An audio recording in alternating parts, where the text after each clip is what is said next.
Number 1 का 4 part करूँगी किससे, बाय क्रेमर्स रूल से। ठीक है, ये दो हमारे पास लीनियर इक्वेशंस है, तो पहले मैंने इनको मैट्रिक्स फॉर्म में लिख लिया। एक्स वाई के कोफिशिएंट्स आ गए 3 - 2 5 - 2। ठीक है, फिर यहाँ पे अननोन्स मैट्रिक्स आ गया। वेरिएबल्स क्या यूज़ हो रहे हैं, एक्स वाई हो रहा है, तो पहले एक्स आ गया फिर वाई आ गया। ठीक है, इसी सीक्वेंस के अकॉर्डिंग अगर एक्स है तो पहले एक्स आएगा ऊपर, अगर वाई है तो फिर नीचे वाई आएगा। सही है, ये -6 और -10 का एक मैट्रिक्स बन गया। ये कोफिशिएंट मैट्रिक्स, ये अननोन मैट्रिक्स, और ये क्या है, कांस्टेंट मैट्रिक्स। ठीक है, अब हम लिखती हूँ bye Cramer's rule. Cramer's rule में सबसे पहले क्या करते हैं, ए मॉड लेना है आपने, मतलब ए डिटर्मिनेंट, इसको मॉड भी बोलते हैं। ठीक है, तो ए मॉड, ए की वैल्यूज़ लिखती 3 5 -2 -2। ठीक है तो इसमें आपने वैसे ही मल्टीप्लाई करना है, डायगोनल एलिमेंट्स को पहले मल्टीप्लाई करें। 3 × -2, सेंटर में -5 × -2। ठीक है, plus minus minus 3 2 6 minus minus plus 5 2 10, -6 + 10 क्या आ गया 4। ए मॉड की वैल्यू क्या आ गई 4 आ गई। ओके, ठीक है, अगर यहाँ पे 0 आ जाता तो हम यहाँ लिख देते solution does not exist. Singular अगर आ जाए ए मॉड तो हम आगे सॉल्व नहीं करते। अब 4 है मतलब कि इक्वल टू नॉट 0 है। ठीक है, अब हमने क्रेमर्स रूल में सबसे ए मॉड फाइंड कर लिया, उसके बाद हम करेंगे ए एक्स मॉड। अब ए एक्स मॉड कैसे करते हैं, ये हमारे पास इक्वेशन है 2।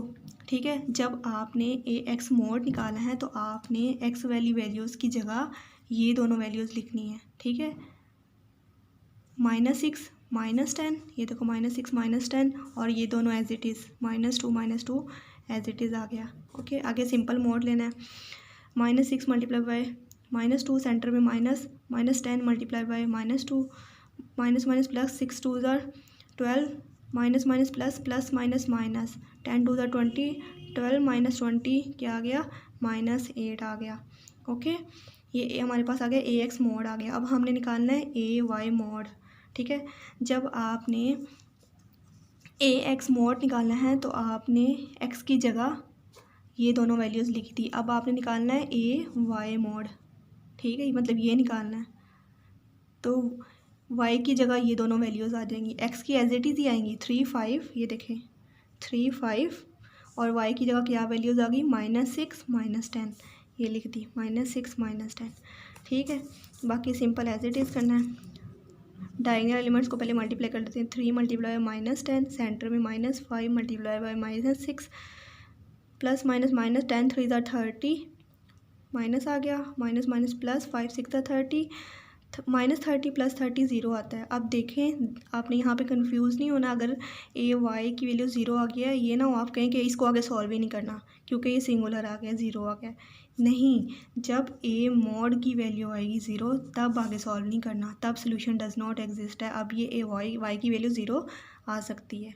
सही है, उसके बाद हम फॉर्मूला लिखते हैं एक्स का, x = A x mod over A mod. ठीक है, और ए एक्स मॉड की वैल्यू हमने क्या निकाली थी -8।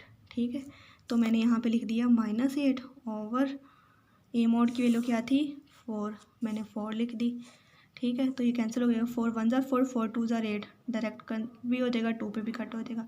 तो इसी तरह एक्स की वैल्यू क्या आ गई -2 आ गई। सही है, -2 आ गई, इसको रहने दें।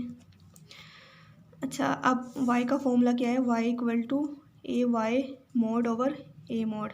जब x की वैल्यू निकालनी है तो ए एक्स का मोड आएगा और नीचे ए मॉड ही आएगा। जब y की वैल्यू निकालनी है तो ए वाई का मोड ऊपर आएगा और ए मॉड नीचे आएगा। ठीक है, अब ए वाई मॉड की वैल्यू क्या थी 0 थी तो ऊपर 0 आएगा। ठीक है, ए मॉड की वैल्यू क्या थी 4 थी तो नीचे 4 आ गया। तो समथिंग ओवर 0 ओवर समथिंग क्या होता है 0 ही होता है। 0 को किसी भी चीज़ के साथ डिवाइड करें तो भी 0 आता है, 0 को किसी भी डिजिट के साथ मल्टीप्लाई करें तो भी 0 आता है। अब x की वैल्यू क्या आ गई थी -2 और y की वैल्यू आ गई थी 0, तो यहाँ पे आएगा x की वैल्यू -2, y की वैल्यू 0। ठीक है, अब बाकी 2 पार्ट्स आपने खुद करने हैं।